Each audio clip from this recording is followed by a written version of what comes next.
শ্রমিক লীগের জনসভায় আওয়ামী লীগ নেতারা বলেছেন যে বিএনপির হাতে শ্রমিক হত্যার রক্ত, দলটি ক্ষমতায় এলে রক্তস্রোতে ভাসবে দেশ। ওবায়দুল কাদের বলেছেন যে বিএনপির আন্দোলনের শক্তি নেই।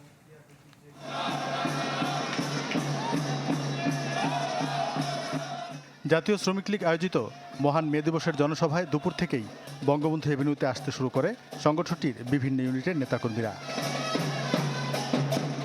তীব্র গরমের মাঝেও জনসভা সফল করতে শ্রমিক লীগের কর্মীদের উৎসাহে কোনো কমতি ছিল না। আয়োজনে শ্রমিকদের কল্যাণে সরকারের বিভিন্ন পদক্ষেপের কথা তুলে ধরেন আওয়ামী লীগ নেতারা। শ্রমিক কল্যাণের পাশাপাশি সমাবেশে উঠে আসে সমসাময়িক রাজনীতির কথা। এ সময় আওয়ামী লীগ সাধারণ সম্পাদক বলেন, আন্দোলনের শক্তি বিএনপির নেই, কারণ জনগণ দলটির সাথে নেই। বলল কি আওয়ামী লীগ পালাবার পথ পাবে না। সেদিন দেখলাম বিএনপি পালাবার পথ পাচ্ছে না। আন্দোলনের শক্তি তাদের নেই। আবার ক্ষমতায় আসতে পারলে বিএনপি রক্তের স্রোতে বাংলাদেশকে ভাসাবে বলেও দাবি করেন তিনি।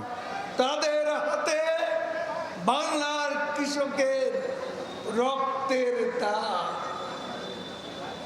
এরা ক্ষমতায় আবার আসতে পারলে বাংলাদেশকে ভাসিয়ে দেবে রক্তস্রোতে।